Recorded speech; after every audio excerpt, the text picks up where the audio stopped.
Sejam muito bem-vindos ao Plano Anual de Leitura da Bíblia com Lana e Rosânia. Hoje nós vamos ler 1 Reis 3 ao 5. Vamos lá. Salomão pede sabedoria a Deus. Salomão fez um acordo com Faraó, rei do Egito, casando com a sua filha. Ele a levou para morar na cidade de Davi, até que acabasse a construção do seu palácio e a construção do templo e das muralhas em volta de Jerusalém. Ainda não havia sido construído um templo para Deus, o Senhor, e por isso o povo ainda continuava oferecendo sacrifícios em vários altares nos montes. Salomão amava o Senhor e seguia os conselhos de Davi, seu pai, mas também matava animais e os oferecia em sacrifício em vários altares nos montes. Certa vez, Salomão foi a Gibeão oferecer sacrifício porque naquele lugar estava o altar mais famoso de todos. No passado ele havia queimado ali 1000 animais como sacrifício a Deus.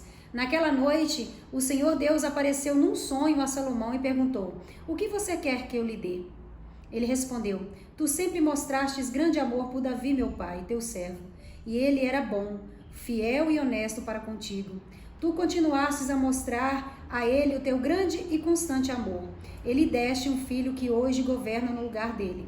Ó Senhor Deus, tu deixastes que eu ficasse como rei no lugar do meu pai, embora eu seja muito jovem e não saiba governar. Aqui estou eu no meio do povo que escolhestes para ser teu, um povo que é tão numeroso que nem pode ser contado. Portanto, dá-me sabedoria para que eu possa governar o teu povo com justiça e saber a diferença entre o bem e o mal. Se não for assim, como é que eu poderei governar este teu grande povo?"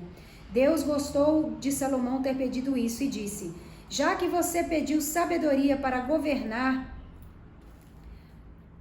com justiça em vez de pedir vida longa ou riquezas ou a morte dos seus inimigos, eu darei o que você pediu. Darei a você sabedoria e inteligência como ninguém teve antes de você e nem terá depois. Mas lhe darei também o que não pediu. Durante toda a sua vida você terá riquezas e honras, mais do que qualquer outro rei. E, se você me obedecer e guardar as minhas leis e os meus mandamentos, como fez Davi, o seu pai, eu lhe darei uma vida longa." Quando acordou, Salomão compreendeu que Deus havia falado com ele no sonho. Então, foi para Jerusalém e ficou diante da Arca da Aliança e apresentou a Deus ofertas de paz e sacrifício que foram completamente queimados. Depois deu uma festa para todas as autoridades. Salomão julga um caso difícil. Certo dia, 2 prostitutas apresentaram-se diante do rei Salomão, e uma delas disse: "Ó rei Salomão, eu e esta mulher moramos na mesma casa. Eu dei à luz a um menino, e ela estava lá comigo. 2 dias depois do nascimento do meu filho, ela também deu à luz a um menino. Somente nós duas estávamos na casa. Não havia mais ninguém lá. Uma noite, ela rolou sem querer sobre o seu filho e o sufocou. Então, levantou-se durante a noite, enquanto eu dormia, pegou meu filho e colocou na cama dela. Depois colocou o menino morto nos meus braços. No outro dia de manhã, quando eu me levantei para dar de mamar ao meu filho, vi que estava morto. Porém, quando reparei bem, percebi que não era o meu filho."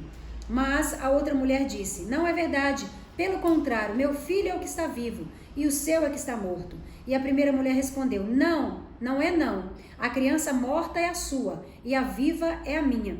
E foi assim que discutiram na frente do rei. Então o rei Salomão disse: "Cada uma de vocês diz que a criança viva é a sua, e que a morta é da outra."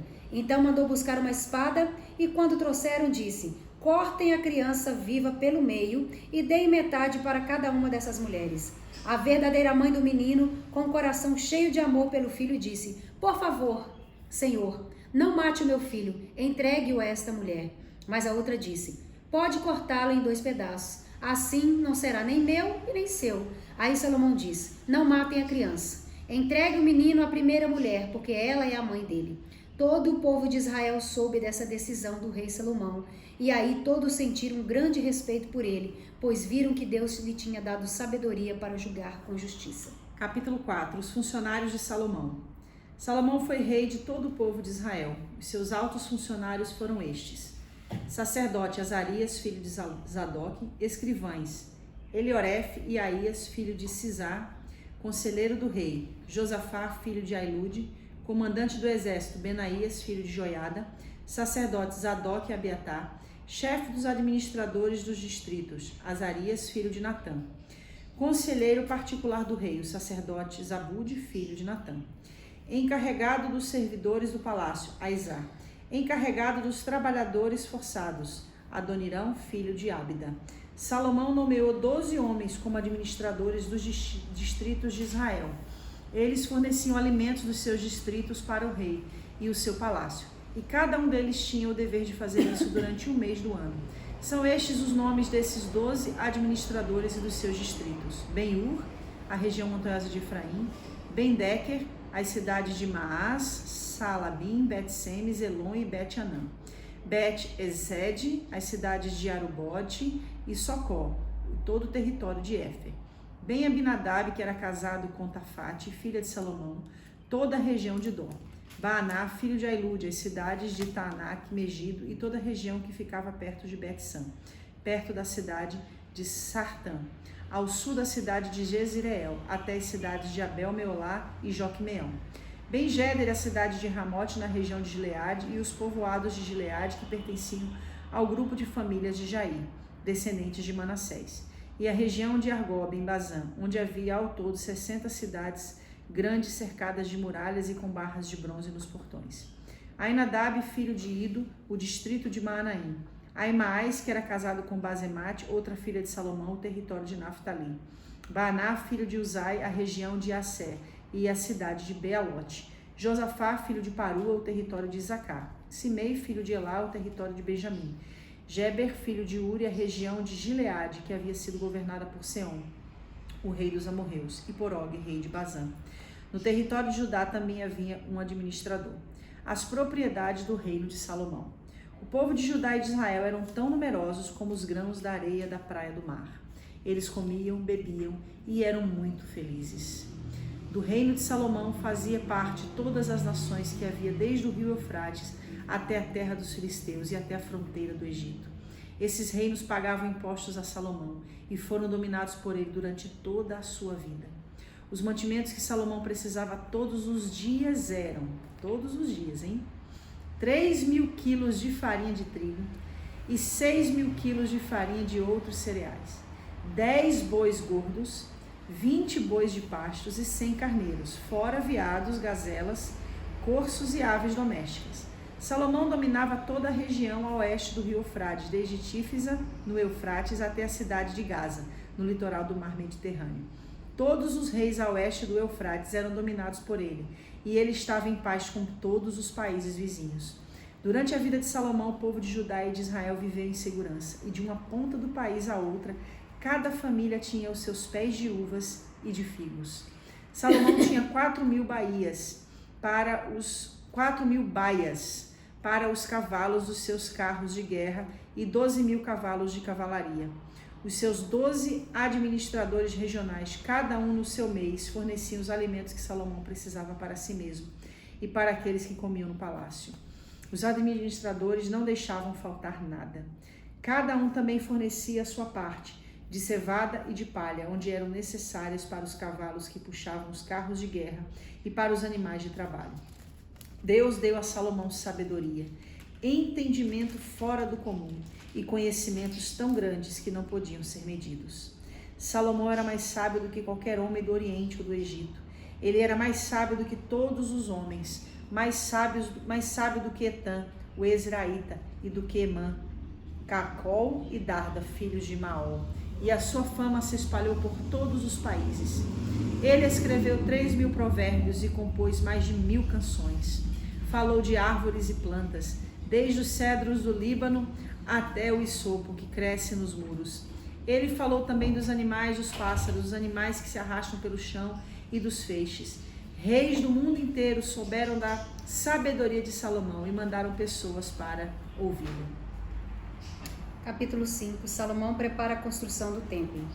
Hirão, rei de Tiro, sempre havia sido amigo de Davi. Quando soube que Salomão era o rei em lugar de seu pai, enviou embaixadores a ele.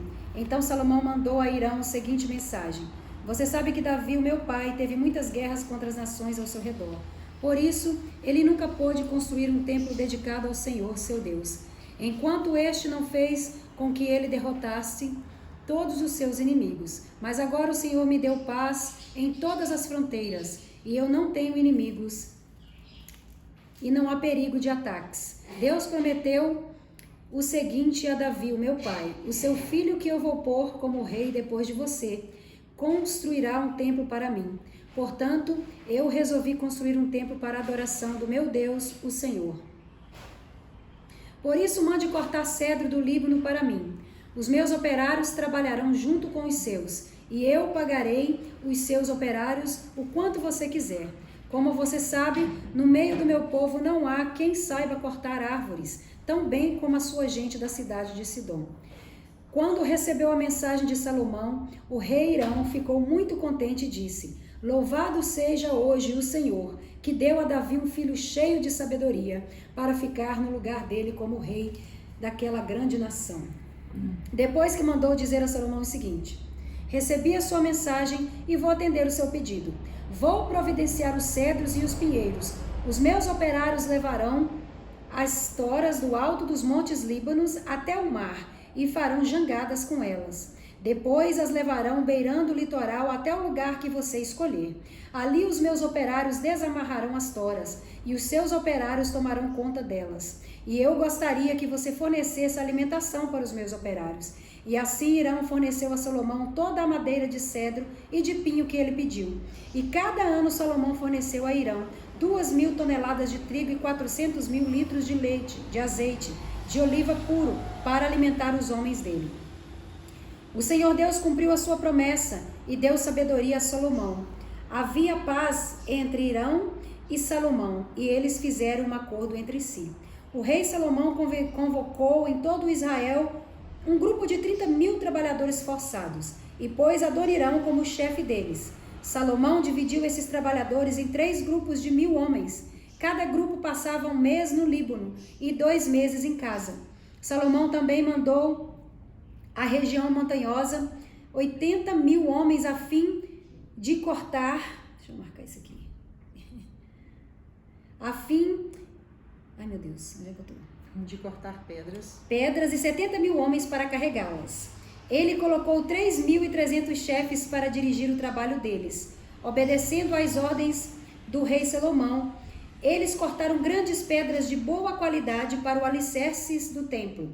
Os trabalhadores de Salomão e de Hirão e alguns homens da cidade de Biblos prepararam as pedras e a madeira para a construção do templo. Fantástico, hein? Estamos entrando na construção, né? Estamos entrando na construção, aí eu começo a me lembrar também da construção, de certa forma, por que não dizer, né? Do tabernáculo, quando o povo estava no deserto. Ou seja, no deserto, Deus levanta o povo para construir o tabernáculo, porque queria habitar no meio do povo, num tempo nada propício, não é verdade? No deserto, mas ainda assim o Senhor levanta o povo, dispõe o coração do povo para gerir e ceder recursos. Aí agora a gente está dentro de um outro contexto. O contexto é que Salomão reinava, né, das fronteiras do Egito até Israel, ou seja, tinha paz com todas aquelas nações. A gente percebe que ele estava colhendo frutos do reinado do pai. O pai guerreou a vida inteira. Porque a gente percebe que Davi ele foi um guerreiro até ficar muito velho, até o pessoal falar, não, fica aí, fica quieto, que nós vale vamos muito, agora. Né? Sim. E o que a gente percebe? Uma aliança de Deus com a geração mesmo de Davi. Exato. Porque Salomão estava realmente vivendo um tempo de paz, porque o pai dele teve essa raiz, né, de guerra, de luta e de amor, né, de sabedoria diante de Deus. É muito tremenda essa linhagem de cumprimento da promessa de Deus nas gerações, né? Uhum. Tem uma parte aqui no capítulo 4, eu te cortei, você quer continuar falando? Não, é isso mesmo. No capítulo 4 e versículo 21, do reino de Salomão fazia parte de todas as nações que havia, desde o rio Eufrates até a terra dos filisteus, até a fronteira do Egito. Esses reinos pagavam impostos a Salomão e foram dominados por ele durante toda a sua vida. Só que antes, no 20, eles falam assim, ó, o povo de Judá e de Israel era tão numeroso como os grãos da areia da praia, imagina, e do mar, que tanto de gente. eles comiam, bebiam e eram muito felizes. Por isso que o escritor de Provérbios, Salomão, diz que quando o justo governa, o povo se alegra. Exatamente, porque aqui ó, a gente vê que eles eram também, eles eram obedientes. Porque olha só, eles pagavam, né, a Salomão, os impostos a Salomão, e eles tinham alegria realizada e realização na obediência. Eu coloquei alegria e realização na obediência. Eles obedeciam. E era leve isso para eles. A gente percebe que eles, né, comiam, bebiam, eles pagavam e eram os felizes. Impostos, mas eram felizes Como por se pagar diz, impostos. a obediência também, né, deles, Sim. para com o governo, né, Sem de dúvida. Salomão. É fantástico. A gente observar o reinado de Salomão é algo assim extraordinário. A receita diária de Salomão era uma coisa absurda. Era uma coisa Era algo assim exorbitante. Era algo sem precedentes. Ou seja, era da galera que ele tinha sobre os cuidados, né? Sim, que forneciam. Cada tribo fornecia por um período específico, cada mês, se eu não me engano, o mantimento, aquilo que ele precisava. E o bonito é no versículo 29, Deus deu a Salomão sabedoria, entendimento fora do comum e conhecimentos tão grandes que não podiam ser medidos. Só que aí eu queria falar uma coisa muito importante. Por que Deus deu isso para Salomão? Porque Salomão pediu. A gente não pode esquecer o que foi que desencadeou Deus perguntar para Salomão: o que é que você quer que eu vou te dar? Tudo tem um porquê, né? Tem um porquê. princípio, uma raiz. Exato. Muito bom. Então, o que foi que desencadeou? Deus dá esse privilégio, ele falar o que ele queria, né? Deus visita ele à noite em sonho e pergunta: o que você quer que eu te dê? Pede-me qualquer coisa que eu vou te dar. Deus na onisciência sabia o que ele ia pedir, né? Certamente, né? Deus sabe de tudo. Deus não, nunca é surpreendido. Deus nunca é surpreendido. Porque a gente tem que pensar, poxa, Deus sabia, Deus esperava pelo menos que ele fosse pedir aquilo segundo o coração que ele sabia que ele tinha. Sim. Né? Agora, o que desencadeou essa visitação de Deus na vida de Salomão? Um sacrifício. A palavra diz que num só dia ele sacrificou ao Senhor 1000 animais. Na tradução da Revista e Corrigida, sem ser essa linguagem de hoje, diz que ele sacrificou a Deus 1000 bois. 1000 bois. Ele deu para Deus um sacrifício provocante. Ele provocou a Deus. Ele não deu um sacrifício comum. Ele não deu um sacrifício que costumeiramente... Eu quero provocar a Deus. Exato, que costumeiramente os reis ou outras pessoas levavam. Ele deu para Deus algo acima do comum. Ele foi provocou. além. E ele provocou tanto que a palavra de Deus é muito clara quando diz que naquela mesma noite, Deus não esperou. Naquela mesma noite o Senhor visitou. Então o que eu aprendo com isso? Às vezes a gente quer pedir algo para Deus, mas a gente não está disposto a sacrificar a ponto de provocar a Deus, não é verdade? Aí dá um negocinho em minha boca e pronto, Deus, pode me atender. Pronto, exatamente. Oh, meu Deus. Que a gente possa aprender com Salomão. Quando a gente quer pedir algo grande, que também grande seja o nosso sacrifício. Não estou dizendo que o sacrifício de Jesus não é suficiente, não estou falando sobre isso. Eu estou falando de o nosso sacrifício, de relacionamento, né? Chamando a atenção dele. Hoje em dia, o que nós podemos fazer? Salomão quis chamar a atenção de Deus. E naquela época, naqueles dias, se chamava a atenção de Deus dessa maneira. Dessa maneira. E hoje? O que nós podemos fazer? O que nós podemos fazer? O que você pode fazer para fazer diante de Deus um sacrifício provocante como Salomão? Sim. Fica com essa palavra. Essa palavra, porque eu já sei o que eu vou fazer. Eu também já sei. Amém. Medita nessa palavra e eu tenho certeza que ela vai ser uma bênção para a sua vida. Deus abençoe. E até amanhã. Até amanhã. Capítulo 5. Capítulo 6 ao 7. 6 ao 7. Um abraço.